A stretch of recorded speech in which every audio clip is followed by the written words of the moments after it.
but then it immediately rocketed up here when after the market opened and was high basing up here, and we're getting ready to go long on this one. Set my trade up here, let the market come to me, and boom, there it is. It's now hitting me, and I get in at $40.90. I am long on SQ, and there it goes. Boom, boom, boom, boom, boom. Cool.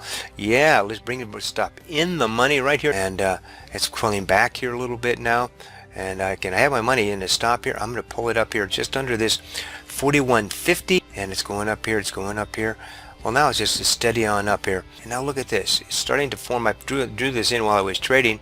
This is a rising wedge, and it's sitting here at 43.50 possible resistance, and this yellow line is a pivot line. And bam, look at that. Right there, it fell down and stopped me out at $42.96 for 5% in 1 hour and 19 minutes.